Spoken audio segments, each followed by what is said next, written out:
दादा, उल्हासनगर महानगरपालिकेचा जो स्मशानातील बेकायदेशीर पुतळा आहे त्याच्या स्थलांतराचा तणाव वाढतोय, एकंदरीत कसं पाहता आणि काय मागणी तुमची अपेक्षित नाही, मागणी अशी आहे की बाबासाहेब आंबेडकर एवढं उत्तुंग व्यक्तिमत्व आहे, म्हणजे राष्ट्रीय नाही तर आंतरराष्ट्रीय स्तरावरचं मान्यता पावलेलं असं व्यक्तिमत्व आहे. आणि अशा महान व्यक्तीचं पुतळा स्मशानात बसवणं हे सर्वथा गैर आहे. तर ज्या कोणी हा पुतळा बसवण्याची कल्पना साकार केली आहे, सर्वप्रथम त्यांचा निषेध केला पाहिजे की तुम्ही जर बाबासाहेबांना मान देऊ शकत नसाल तर त्यांचा अपमान करायचा तुम्हाला अधिकार नाही आहे. आणि ज्या पद्धतीने सांगितलं जातं की लोकवर्गणीत उभा राहिला आहे किंवा समर्थन करणारी माणसं करतायत, ते इतरत्र पुतळा हलवण्याच्या बाबतीत तुम्हाला काय वाटतं, काय असलं पाहिजे? पहिली गोष्ट लक्षात घेतली पाहिजे की कुठल्याही राष्ट्रीय व्यक्तीचा पुतळा उभा करायचा असेल तर त्यांना अनेक परवानग्या घ्याव्या लागतात, जिल्हाधिकाऱ्यापासून महापालिकेपासून. त्या ती लेखी परवानगी ह्या लोकांनी घेतलेली नाही आहे. दुसरी गोष्ट, महापालिकेने देखील हात झटकले आहे की हा पुतळा स्थापनेमध्ये आमचा काही संबंध नाही, सहभाग नाही आहे. तर मग हा पुतळा बसवला कोणी? आता स्थानिक म्हणजे कोण?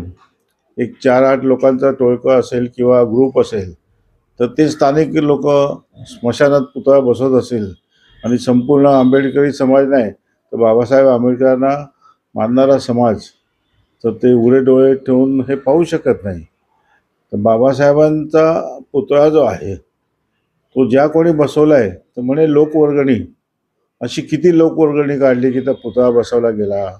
त्या वर्गणीदारांची नावं काय? त्यासाठी जिल्हाधिकाऱ्यांची परवानगी लागते, ती घेतली आहे का? त्यासाठी एखादी विश्वस्त संस्था लागते, कुठल्या विश्वस्त संस्थेने जिल्हाधिकाऱ्यांची परवानगी घेऊन वर्गणी काढली?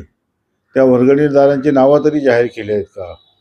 म्हणजे राजकीय लोकांनी आपल्या पैशातनं किंवा कुठल्या तरी चोर वाट्याने हा पैसा दिला आणि तिथे पुतळा उभारला आहे. तर दुसरं, पुतळ्याचं जे स्ट्रक्चर आहे ते इतकं निकृष्ट दर्जाचं आहे की ते कधी कोसळू शकतं आणि बाबासाहेबांचा फार मोठा अपमान होऊ शकतो. तर माझ्याप्रमाणेच अनेक संस्थांची अशी मागणी आहे की हा पुतळा सन्मानपूर्वक स्थलांतरित करण्यात यावा, ज्या ठिकाणी बाबासाहेबांच्या प्रतिष्ठेला शोभेल अशा ठिकाणी हा पुतळा सन्मानपूर्वक स्थलांतरित करण्यात यावा. ज्या लोकांनी बसवला आहे त्यांनी हेतुपुरस्सर बाबासाहेबांचा अपमान करण्यासाठी हा पुतळा बसवला नसेलही, परंतु ते चूक आहे एवढं मात्र नक्की. तर कोणी बसवला, का बसवला, कशातनं बसवला या वादात न शिरता सन्मानपूर्वक हा पुतळा स्थलांतरित करण्यात यावा. आणि मी एक जागा जी सुचवली आहे अन्याय विरोधी संघर्ष समितीवर, की बाबासाहेब आंबेडकर हे प्रज्ञावंत होते, अभ्यासक होते, त्यांचा स्वतःचा पुस्तकांसाठी त्यांनी स्वतःचा बंगला दिला आहे, असे आणि जगातल्या सर्वात जास्त पदव्या असलेले ही व्यक्तिमत्व आहे. तर बाबासाहेब आंबेडकर अभ्यासिका जी आहे महापालिकेची, त्या वास्तूमध्ये हा पुतळा स्थलांतरित केला तर ते यथोचित त्यांचं स्मारक होईल. कारण त्या ठिकाणी विद्यार्थी येतात, नागरिक येतात, त्यांना त्यांचं दर्शन घेता येईल. आणि महापालिकेचा सुरक्षा रक्षक म्हणा, सफाई कामगार म्हणा, ते असतील ते पुतळ्याची देखभाल करतील. आणि आमच्यासारख्या ज्या सामाजिक संस्था आहे ते जयंती पुण्यतिथीला बाबासाहेबांना अभिवादन करायला तिथे जाऊ शकतात. तीच गोष्ट जर स्मशानातल्या पुतळ्याबद्दल म्हटलं तर स्मशानात अभिवादन करायला जाणारे किती लोक आहेत आणि पुतळा उभारल्यापासून किती वेळा ह्या ठिकाणी जयंती पुण्यतिथी ज्या लोकांनी हा पुतळा उभारला त्यांनी साजरी केली आहे, बाबासाहेबांच्या नावाने कुठला कार्यक्रम केलेला आहे? तर हे सगळं थोतांड आहे. त्यांनी फक्त स्थानिक आपली वोट बँक सुरक्षित राहण्यासाठी हे केलेलं कृत्य आहे. तर त्याचा आम्ही निषेध करतो.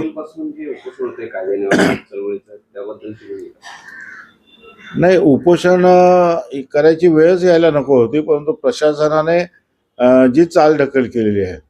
आता काल मला जे पत्र मिळालं त्याच्यामध्ये श्यामदादा गायकवाड यांनी 2025 मध्ये मागणी केलेली आहे. कायद्याने वागा चळवळीने मागणी केली आहे, आम्ही मागणी केली आहे. मग एवढ्या मागण्या केल्या असताना जिल्हाधिकाऱ्यांना देखील आम्ही कळवलं आहे.